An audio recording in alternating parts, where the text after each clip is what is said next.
ingresa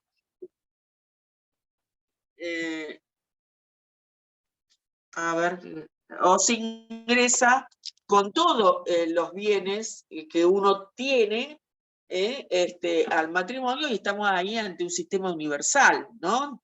De comunidad universal, digamos, todo es administrado por los dos, y todo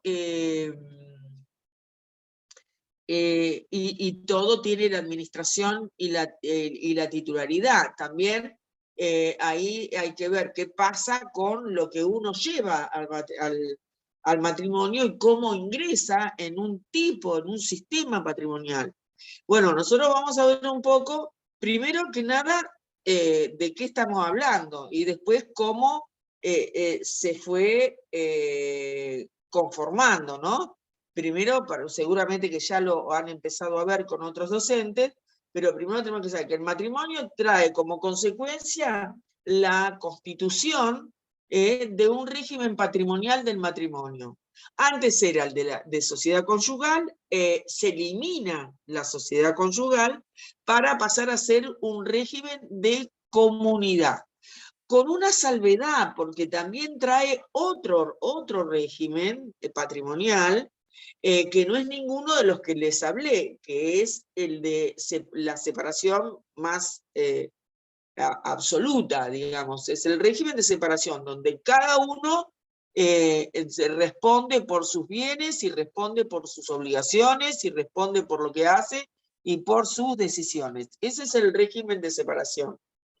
Muy cuestionados a nivel político y económico y social, en el sentido de que el régimen de comunidad establece esto que les decía. Yo me caso, y a partir de mi casamiento se genera entonces un régimen de comunidad donde ingresan necesariamente todos los bienes que ambos cónyuges llevamos al matrimonio. Y puede ser que yo sea una pelagata, que no tengo nada, y que el otro tenga campos, acciones, no sé, animales, joyas, tiene joint ventures en las Islas Caimanes, en Panamá, en donde sea, con Arabia Saudita, y yo no tengo un peso. Pero a partir de la celebración del matrimonio, eso empieza a circular, esos bienes empiezan a circular, y en esa circulación empiezan a tener rentabilidad. Entonces, esa rentabilidad pasa a ser del matrimonio, y si además se compran bienes, una de las cosas que pasa en la vida real es que la gente cree que tiene derechos que no tiene, o que no tiene aquellos que tienen.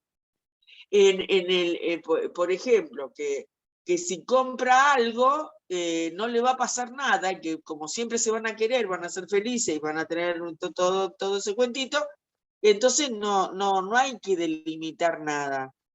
Resulta que después que se casaron, las cosas no resultan del todo bien, y ahí empieza a ser importante. Pero yo puse tal cosa, pero yo puse tal otra. Pero a mí me compraron la casa. ¿Y dónde dice que te compraron la casa? Cuando la compramos los dos juntos. En ningún lado de la escritura de dominio dice que vos compraste la casa conmigo, la compré yo. Que estaba, por otra parte, que venía, que la compré con dinero propio, con dinero que yo traía, y que eso entonces tiene una importancia que ahora vamos a ver. También puede ser que ese régimen de comunidad le pague al patrimonio que uno de los cónyuges tiene, ¿no? Con dinero de la comunidad. O sea, la comunidad le da plata a uno de los cónyuges para que pague una deuda que es propia, algo que le pertenece. Entonces ahí, ¿cómo se salda eso? ¿Qué es lo que pasa con eso? ¿A dónde va a parar esa plata? ¿Le debe? ¿Quién le debe a quién? ¿Le debe esa persona a la comunidad? Al revés, ¿la comunidad le puede deber a uno de los cónyuges? Sí, claro. Si al revés, uno tiene la suerte de casarse con la que tiene toda la plata y paga deudas que son para afrontar la casa que me estoy haciendo después de casados, entonces quiere decir que la comunidad le va a deber plata a esa persona. Todo esto que estoy diciendo de manera desordenada, hay que ordenarlo. Y es muy importante que ustedes entiendan ese ordenamiento para entender, a su vez, lo que es el sistema patrimonial del matrimonio. Entonces, empezamos diciendo de qué es, ¿no? ¿Qué es el régimen de comunidad? ¿Cuál es el sistema? Y podríamos entonces tener una definición que es, porque no ha habido definiciones certeras respecto de a qué nos... con una exactitud respecto de definiciones en relación al régimen patrimonial del matrimonio. Una aproximación, es decir, que es el conjunto de relaciones jurídicas de orden o de interés patrimonial que en el matrimonio se establece entre los cónyuges y entre los cónyuges con terceros, porque yo les estoy diciendo, bueno, la comunidad se establece con los bienes del marido y los bienes de la mujer. Después va a haber bienes que ambos generen a favor de la comunidad, ¿no? Pero cualquiera de esas situaciones, vengan de donde vengan, va a generar relaciones patrimoniales, contractuales y efectos con terceras personas, con los terceros. Entonces, por eso decimos que es un conjunto de relaciones jurídicas de orden o de interés que se da entre los cónyuges o entre estos y los terceros. Después tenemos otro aspecto que vamos a tener que estudiar en el sistema, y este aspecto es ¿cuál es la medida? ¿Hasta dónde tienen la obligación unos y otros de contribuir respecto del hogar, respecto de la educación de los hijos, respecto de los bienes, y además hay que establecer cómo va a ser la gestión de los bienes que sean de titularidad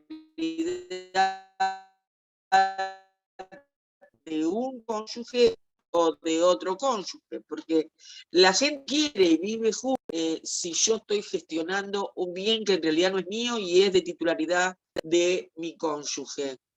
Simplemente se gestiona y después uno cree que tiene un derecho que en realidad no tiene.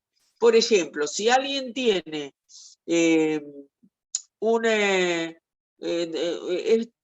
propietario de un garage y la que cobra la renta, porque están locadas esos inmuebles, es la cónyuge, que no le dice al marido qué es lo que hace con esa plata, pero todos los meses cobra el alquiler, cobra la renta y se la guarda y la gasta. Habría que ver, y eso es lo que ustedes van a tener que estudiar, si esa persona, esa mujer, tiene derecho, en principio, para quedarse con ese dinero o si era de su titularidad. Y entonces, para llegar a darse cuenta de eso, hay que comprender cómo es el sistema de gestión de los bienes. Y entonces, ahí nos vamos a ir de a poquito aproximando a lo que es nuestra definición, pero primero hay que ver todas estas cosas. Y la parte más fácil en apariencia es respecto de los terceros, porque a los terceros le importa tres pepinos Beline, que lo que pase entre cónyuges. A los terceros lo que le importa es cobrar su crédito o escapar de la deuda, última, pero no le va a importar si es de titularidad de uno, si no es de titularidad de otro, y por otra parte tiene que estar claro. Entonces, el régimen de comunidad también trae estas situaciones respecto de los terceros, que comprende todas las relaciones económicas que se establecen entre los terceros y ambos cónyuges o uno de los cónyuges, que ahí, como les dije, también va a ir variando, ¿no? Para la comunidad. La comunidad es como un redondel donde ahí entran muchísimas cuestiones, de un lado, del otro, y hay que poner a cada uno en su corral, digamos, en ese, digamos, cada situación y cada obligación hay que identificarlas y ponerlas donde corresponde. Bueno, ¿esto qué quiere decir todo esto que les estoy diciendo?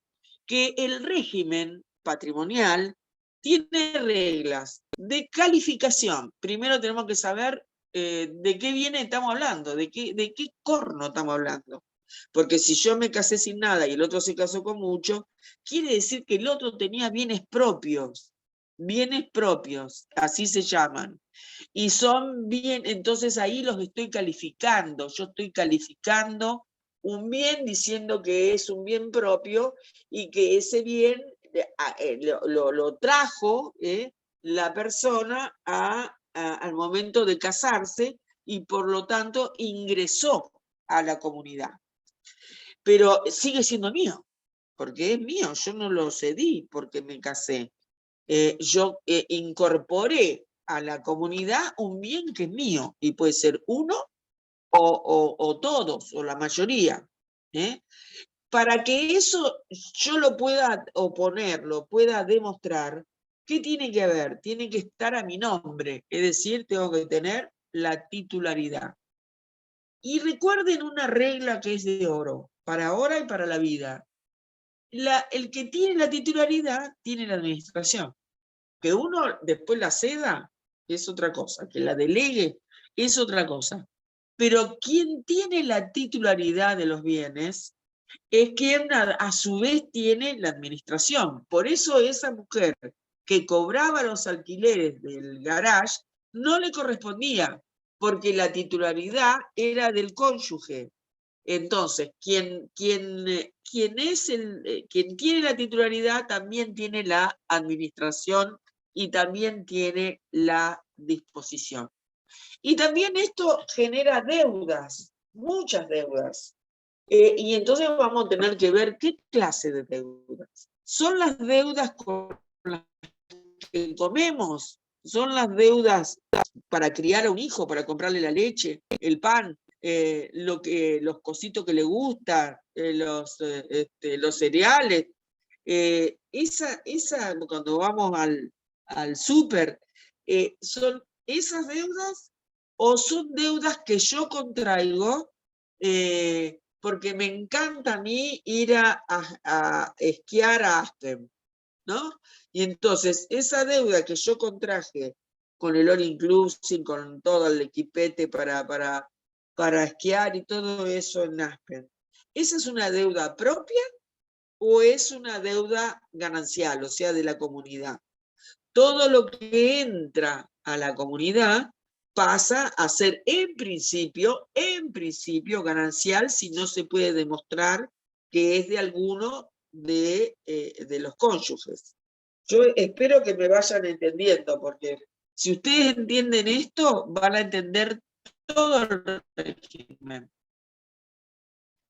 Es de cómo se forma a lo que hay adentro, y después cómo se gestiona y cómo se dispone.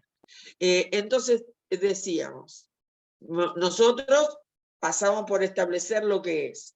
Después, el deber de contribución que los dos tienen respecto de la propia casa, lo que serían las cargas, el cuidado, todo lo que implica, la educación de los hijos y la gestión de los bienes, ya sea de titularidad de uno o del otro cónyuge.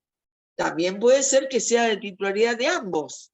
Y entonces ahí estamos en otra tercera dimensión. Tenemos la situación con los terceros, que los terceros pueden tener relaciones económicas con ambos o con cada uno de ellos o ellas. Y después que el régimen contiene reglas de calificación de los bienes, la titularidad de esos bienes, la administración dispone. Los dos, cuando está a nombre del otro, no. Dispone el que es titular. Las deudas y la liquidación final de los bienes. Bueno, el régimen de comunidad entonces adquiere distintos nombres. Está el de comunidad, esto, ¿no? Que se conformó un conjunto donde ahí compartimos todo. Entonces está el régimen de comunidad, el de sociedad legal, el de la sociedad de ganancias o la propiedad común.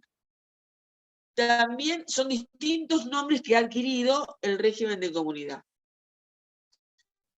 También se lo ha definido el régimen de comunidad como formación de una masa y que ha de repartirse entre ellos o entre el que quedó, entre el sobreviviente y los herederos al momento de disolverse, porque una de las formas de disolverse la comunidad es con la muerte.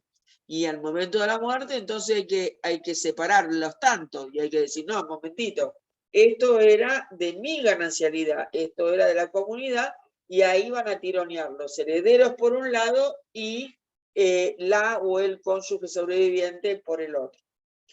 Después, la formación de esta masa no significa que van a estar en condominio, porque esta era una doctrina, era una discusión que se establecía una especie de condominio.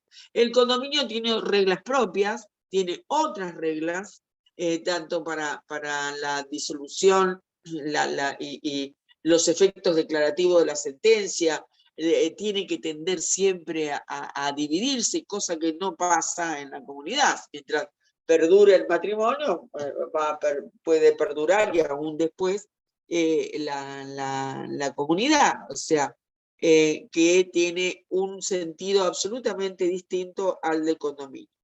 No hay una cotitularidad de los bienes, sino que hay un derecho al goce común de la cosa y a repartirse esa cosa al momento de liquidar, de tener que liquidarse la comunidad. O sea que recién al momento de la liquidación es que somos. Mientras estamos en la gestión, no somos nada.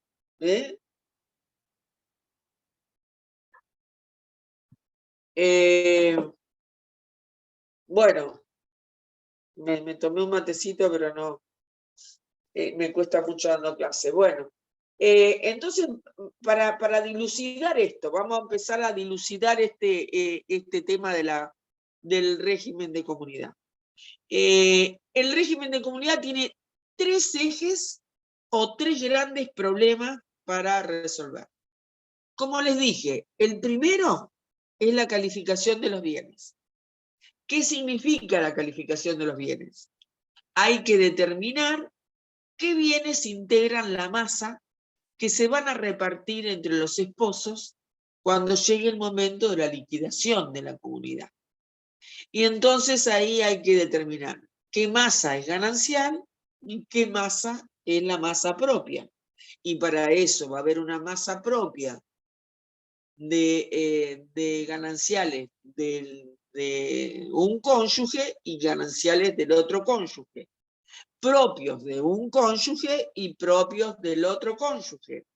Y a su vez, esto va a tener importancia porque como estamos hablando de movilidad de los bienes se mueven, los bienes tienen una dinámica propia, hay entrecruces que después van a tener que los cónyuges entre sí saldarse o compensarse. Quiere decir que si hay una masa, que con una masa de bienes propios yo pago la conservación de los bienes gananciales, ahí el que pagó con bienes propios ya tiene un crédito. Y ahí ya tiene una recompensa, ¿no? O al revés, que hubiera sido. No problema, pero la primera identificación, el primer eje que tiene el régimen de comunidad es la calificación de los bienes. El segundo eje que tiene el régimen de comunidad es que la determinación de quién es el que administra y quién dispone. Esto es un despiole, no saben en la vida real lo que esto significa.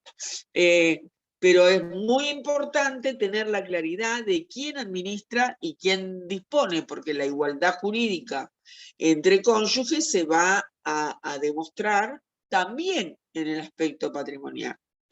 El tercer eje es que el pasivo, que para algunos sistemas implica distinguir entre el régimen de deudas entre los cónyuges y los terceros, o las relaciones externas que tengan, que sería el caso del nuestro. Nuestro régimen, primero hay que determinar entre cónyuges y entre cónyuges o sea, las relaciones internas, ¿no? Y las relaciones externas serían.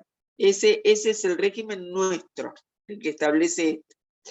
Después hay otra cuestión, que es el sistema de contribución o de cargas que establecen las relaciones internas. Es decir, hay que pagar el colegio. Yo sola no estoy obligada. Vos también estás obligado. U obligada, en el caso de que fuera un matrimonio homoparental o homosexual. Bueno, entonces, acá esto es solidario, estamos hablando del colegio, estamos hablando de la comida o estamos hablando del bien donde vivimos. Entonces, ahí hay un deber de contribución. Esto es un espíritu solidarista que la ley, pese a la autonomía de la voluntad que le ha impuesto, trajo un sistema solidarista que implica una contribución por este proyecto de vida común del que hablábamos. Es decir, determinar con qué bienes enfrentamos las deudas del matrimonio y cuándo esa situación da lugar a que nazcan las recompensas. ¿Hasta acá vamos bien? ¿Lo comprenden bien? Sí, ¿Sí o profe, no? yo tenía una pregunta. Dale.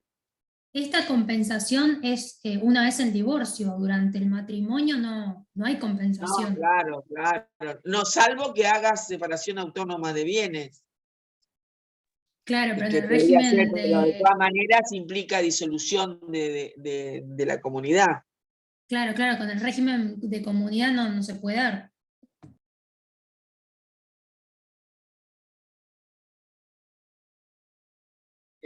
No, lleva implícito, de hecho se notifica, pero que tiene que ver con que la disolución se produce con la sentencia de divorcio. No hay una disolución posterior. La disolución del régimen de comunidad se produce con el divorcio mismo. Y ahí es donde todas estas reglas aparecen y en eso hay que decir, bueno, es como es lo que yo les decía, ustedes tienen un conjunto de muchas bolitas. Se terminó de jugar, no queremos jugar más, no vamos a jugar nunca más en toda la vida. Bueno, hay que repartir las bolitas.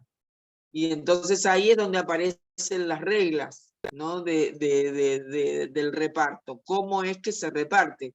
Las que son de este color son mías, las que no, toda lo que es las reglas. Y la compensación tiene que ver con eso. Si yo te di no sé, algo que vale infinitamente más, que era mía, era de propiedad mía, vos, y te lo di para pagar determinada cosa, vos me estás debiendo a mí lo que significa el haber pagado una deuda propia tuya. Si esa deuda fuera ganancial, será por el 50% de la deuda. Pero las compensaciones, lógicamente, se hacen columnas donde se establecen las distintas masas y después empiezan a jugar, ¿no?, los entrecruces entre las distintas masas de los créditos o las recompensas que hubiera entre ellas.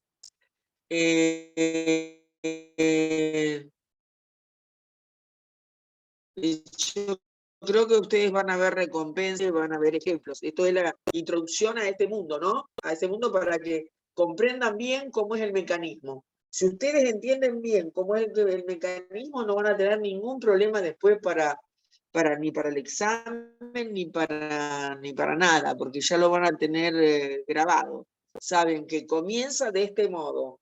Comienza que lo que yo traigo, lo que yo traje, si es un bien inmueble, tiene que estar registrado, porque entonces yo mantengo esa titularidad, ese bien es mío, es un bien propio, aunque yo esté casada.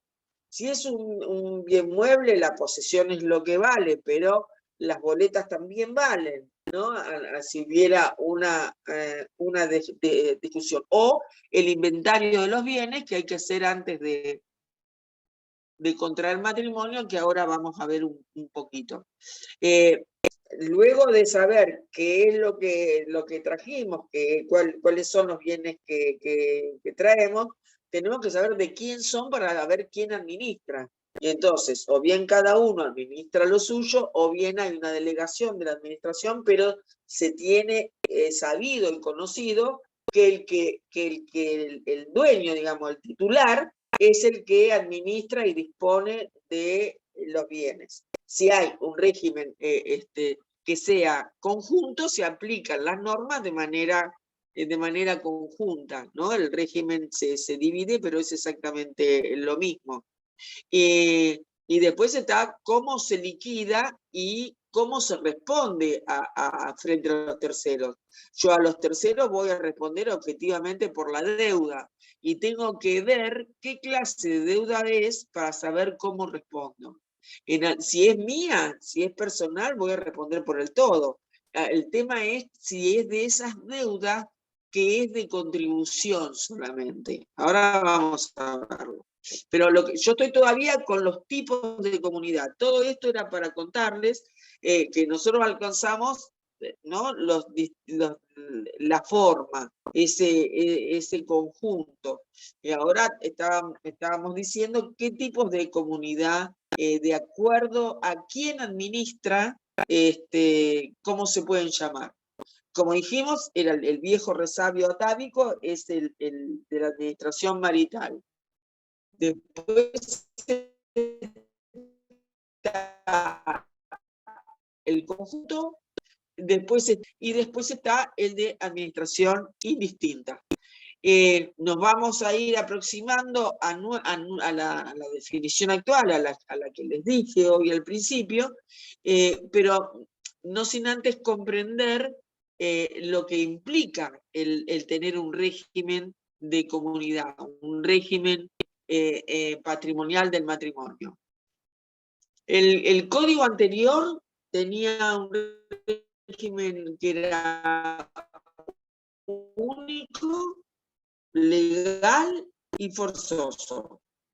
No se podía optar por ningún otro régimen como modo del régimen de comunidad, el de ganancias. Es decir, una masa de bienes que se divide al momento de la disolución. Ahí se conformaban las 4 masas de bienes que les decía recién, los propios de cada cónyuge y los gananciales de cada cónyuge de administración de cada uno. Esto estaba muy ligado a un artículo que era el 1276 y el 1277, que establecía: cada uno de los cónyuges tiene la libre administración y disposición de los bienes propios y de los gananciales que se encuentran bajo su administración, sin perjuicio de lo dispuesto en el 1277. Y el 1277 decía que cuáles bienes eran los que requerían asentimiento conyugal para disponer de esos bienes. Es decir, que el otro prestara un asentimiento, una conformidad respecto del acto de disposición de un bien. Pero para no aturdir, nos quedamos con eso que tenía el código derogado. La propiedad solo se determina, siempre lo vuelvo a repetir, recuérdenlo, grábenselo bien, la propiedad solo se puede determinar por el título de adquisición. Si yo tengo escritura, si yo tengo un título, si yo tengo un 08, si yo tengo inscrito en el registro de la propiedad de cualquier propiedad que sea, entonces ahí se determina quién administra y quién dispone, o sea, de quién es ese bien. Y después el código derogado traía una presunción de ganancialidad que se mantiene, que es que cuando no se puede acreditar la titularidad, todo lo que ingresaba a la sociedad conyugal pasaba a caer bajo el principio de la presunción de ganancialidad. ¿Esto qué implicó para el Código Civil derogado en relación a la gestión de los bienes? Como les dije, esto se los tengo que decir porque esto va de la mano de la capacidad jurídica de la mujer. En la medida en que la mujer era un incapaz, el administrador, por lógica, lo era el marido. Y era el administrador a excepción de que hubiera algún inmueble que por convención matrimonial la mujer se hubiera reservado, era el derecho de reserva, el derecho de administrarlo ella. Y esto era muy poco frecuente en una familia tipo, muy raro que la mujer hiciera uso de ese derecho de reserva. A partir de 1926, la 11357, donde establecía que la mujer podía administrar los bienes de administración reservada, cuando se trataba de bienes que hubiera adquirido durante el matrimonio y que eran relativos a su propia profesión, oficio, trabajo, o empleo o industria, y que fueron honestos, y que esos bienes le corresponderían en caso de separación judicial de bienes. O sea, venimos de ahí. Después aparece el régimen de separación de la administración con la reforma a la ley 17711. Y entonces el artículo 1276 que le decía: cada uno tiene la libre administración y disposición de los bienes propios, de los gananciales que se encuentren bajo su administración, con la salvedad de lo dispuesto en el 1277, que era el asentimiento conyugal. En el 2003 se reforma la norma respecto de los bienes dudosos. Antes los bienes dudosos, un resto atávico, eran de la administración del marido. Pero a partir del año 2003 los hacen recaer, esos bienes que no se puede determinar de quiénes son, no se sabe cómo aparecieron, si fue un regalo, si fue origen. Entonces eso se lo hizo recaer de manera conjunta a ambos cónyuges, es decir, a una suerte de condominio de aquellos bienes que tuvieran una titularidad incierta. Entonces, la norma trajo como una consecuencia, que fue la responsabilidad por las deudas, que en principio eran comunes por las cargas de la comunidad. Esto es importante porque es lo que hoy da fundamento a este deber de contribución. Es en aquellas cosas que están obligados ambos cónyuges porque viven juntos, porque están en la misma casa, porque la deuda se refiere a comer, al colegio, a la educación, a las cosas más esenciales, y entonces ahí tiene que haber una carga, de una responsabilidad respecto de la deuda. Y entonces por eso decíamos, hay una responsabilidad en la deuda y hay una responsabilidad por la deuda. Porque si es una deuda que hace a las cargas, hay una responsabilidad por la deuda. Pero además hay una responsabilidad en la deuda. Es decir, yo tengo esta responsabilidad hasta este límite en la deuda. Entonces, el famoso artículo 5 y 6 de la 11357 estableció que ni la mujer respondía por las deudas del marido, ni el marido respondía por las deudas de la mujer.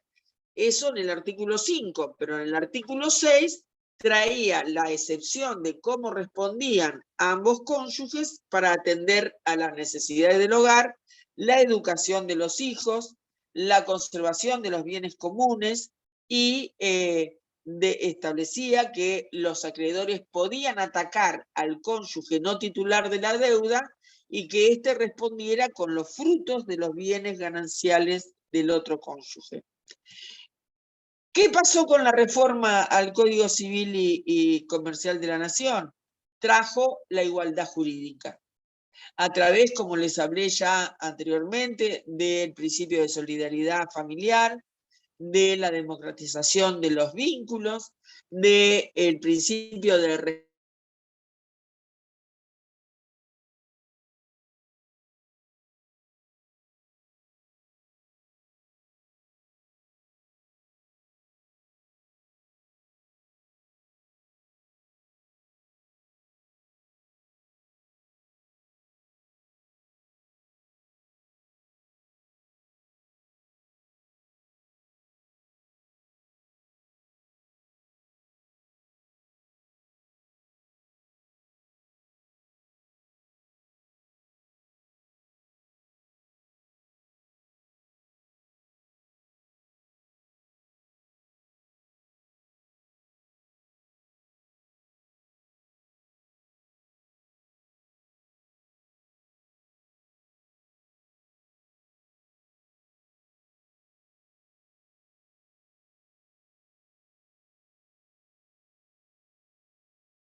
Me desconecté. Ya no queda ninguno.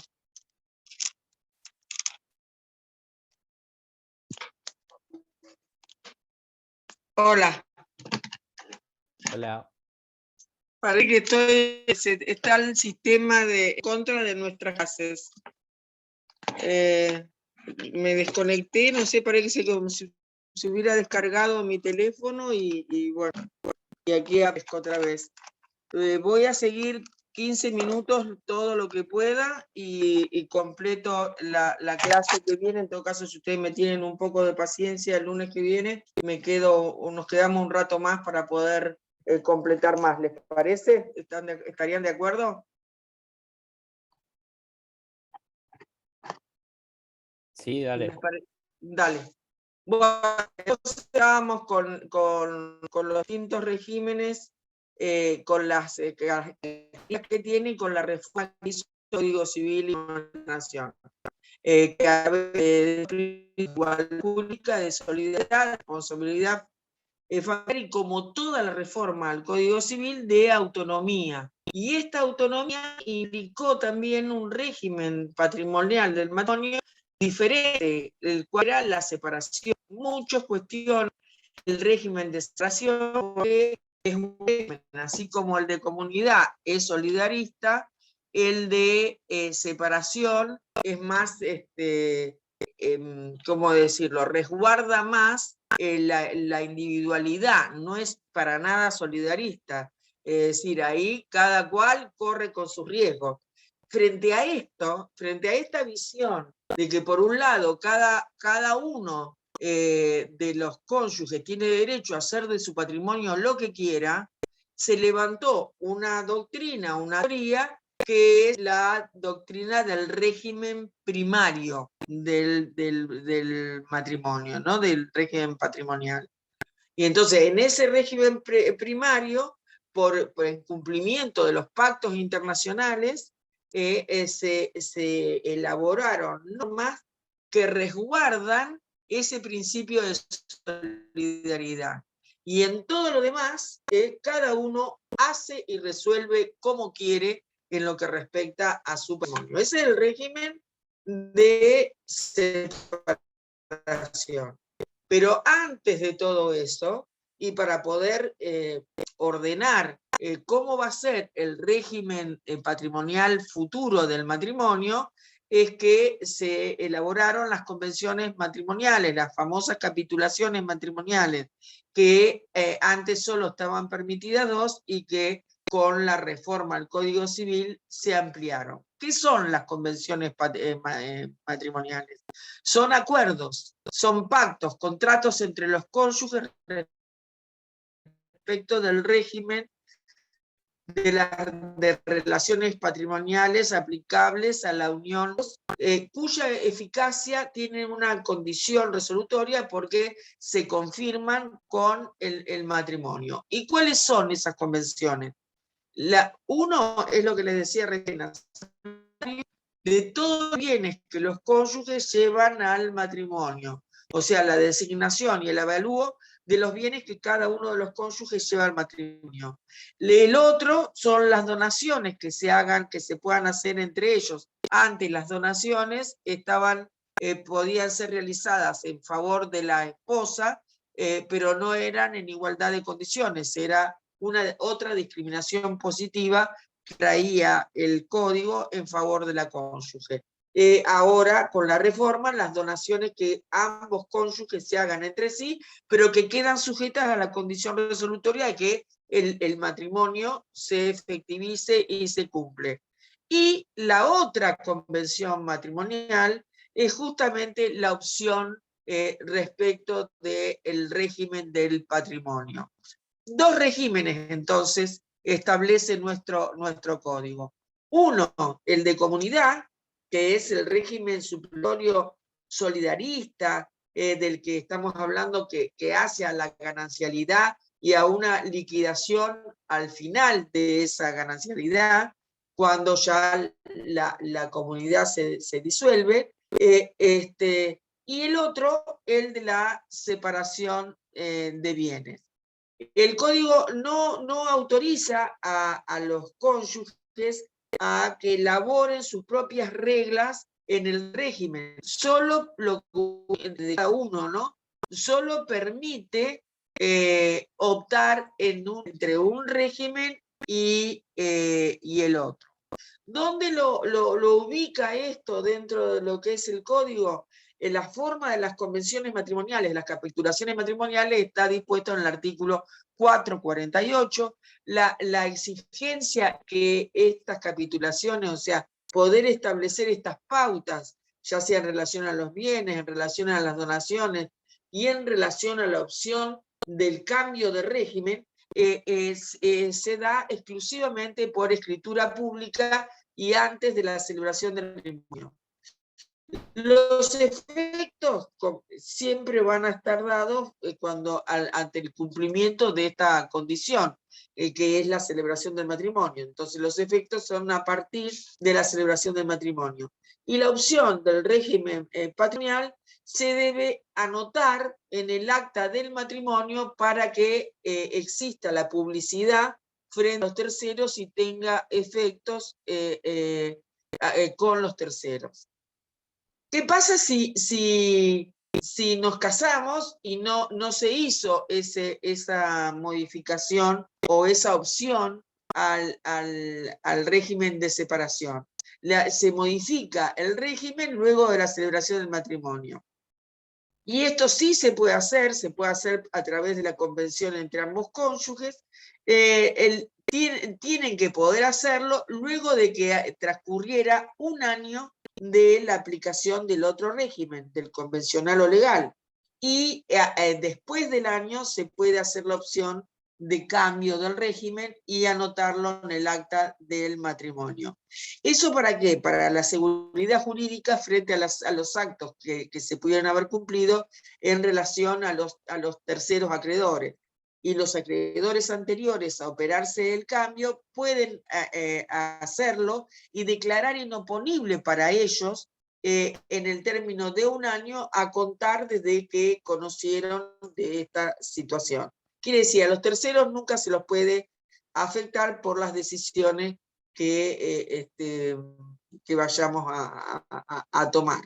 En el caso de que se tratara de personas menores de edad, no pueden hacerse donaciones en la convención matrimonial, ni tampoco pueden, hasta la mayoría de edad, optar por el régimen de separación.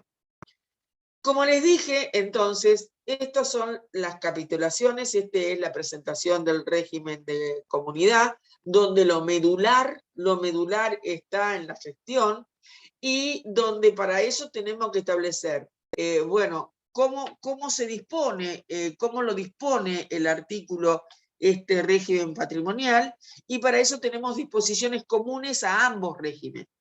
A ambos regímenes.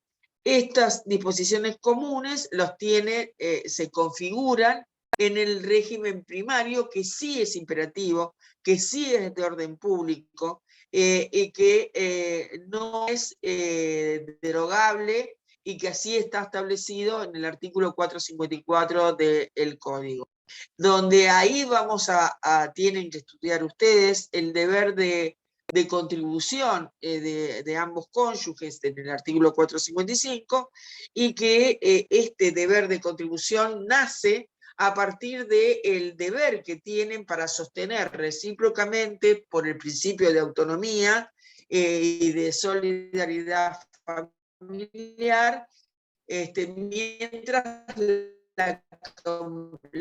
la convivencia, el régimen y el matrimonio, durante toda la convivencia, tiene un punto de conexión que es sumamente estrecho con la obligación de contribuir al sostenimiento del hogar. Es decir, la concepción de los alimentos como asistencia, se ven acá y se rozan y se tocan con el deber de contribución.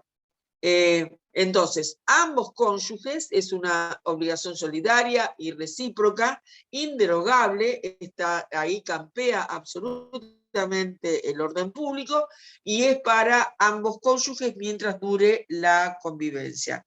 En relación a los gastos del hogar, comprende todos los gastos que se necesiten para el desarrollo de todo el grupo familiar, ya se trate de lo que en otras constituciones, como Portugal, por ejemplo, tengan consagrado, Canadá, en algunos, también en España, que contabilizan el menaje. O sea, el menaje tiene una protección dentro de la vivienda familiar, en el concepto constitucional y en el concepto de derechos humanos de lo que es la vivienda, la protección jurídica, la vivienda familiar, donde también consta el mobiliario.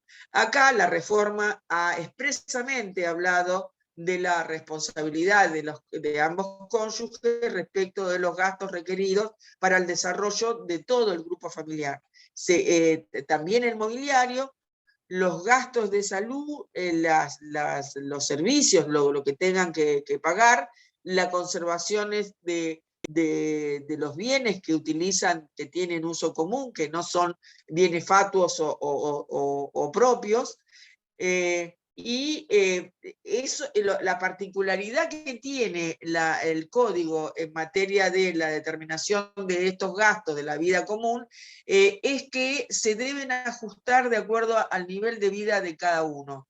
Este era un viejo problema que existía, sobre todo al momento de fijar los alimentos, y el valor de la vivienda, en relación a que no importa de qué clase social sea, sino el contenido es la responsabilidad respecto del gasto mismo del hogar. Eso es lo que se contempla en la reforma, no si se tiene más o menos plata.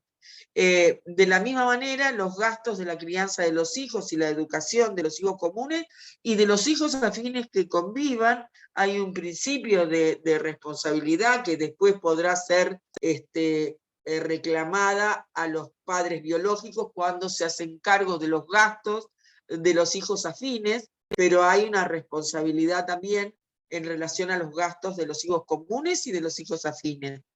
Esta obligación ustedes la van a encontrar cuando estudien alimentos, que está contenida en el artículo 658 y 659, donde surge dentro de lo que es la responsabilidad para satisfacer los derechos de los hijos, la obligación de ambos progenitores de criar a los hijos, de alimentarlos, de educarlos conforme a la condición y fortuna que tuvieran, y independientemente de que el cuidado personal del hijo, que es otro gran tema para conversar con ustedes, que lo que antes se llamaba tenencia, pero que esta obligación de alimentar, de criar, de educar y de tenerlos en la misma condición que se merezcan en relación a la posición social que tuviese de cada uno, de quien esté a cargo del cuidado personal. Y el artículo 659 del Código Civil y Comercial delimita el contenido de la obligación en el sentido de que ésta debe de cumplir o de satisfacer todas las necesidades de los hijos, que es el principio básico alimentario, ¿no? Cómo uno falla en relación a los alimentos. Es para satisfacer las necesidades de los hijos en la educación, el esparcimiento, la vivienda, la cultura, la asistencia, los gastos por enfermedad. O sea, la mayor extensión, por eso es que los hijos no tienen que acreditar absolutamente ninguna condición, solo la condición de hijo, para tener el derecho alimentario, el derecho a la crianza y el derecho más pleno por parte del cumplimiento de la responsabilidad parental por parte de sus progenitores. En la segunda oración del artículo 455 refiere a la obligación de contribuir a los gastos que insume el sostener a niños, niñas y adolescentes con capacidad restringida. Bueno, acá trae la figura de los incapaces, ya hablaremos, ¿no?, de esto en particular, que como en toda situación hay hay una construcción por parte del Código Civil y Comercial de protección a las personas con discapacidad. Esto después yo tendría que tener una clasecita con ustedes para decirles cómo se debe de armonizar este concepto con la Convención de los Derechos de las Personas con Discapacidad, que en principio habla de igual reconocimiento como persona ante la ley, independientemente de que sean niños, niñas y adolescentes, bajo los mismos principios que cualquier otro niño, niña, adolescente convencional. Lo que se establece acá también en la reforma del código es lo que es concordante con el artículo 676, y también en cuanto a la referencia a la situación de lo que les decía, de la familia ensamblada, que consagra el deber alimentario del padre o la madre afín respecto del hijo o hija afín. También en la reforma, en esto del deber de contribución y de lo que significa el carácter alimentario que también tiene la base, la asociación, es que se otorga valor como al aporte que hace él o la cónyuge, o les cónyuges, respecto del trabajo doméstico que pudiera hacer, otorgándole un valor para justiciar esto. Bueno, después quedan los actos que requieren asentimiento. Yo no puedo hoy demorar más que esto, así que estaríamos dejando acá, y en la clase que viene completamos esto y vamos avanzando con el siguiente tema. Pero ustedes los temas los van a ver absolutamente todos, por lo menos los que estén a mi cargo. Dejamos acá, chicos y chicas. Gracias, Buenísimo. profe. Chau. Chau, chau.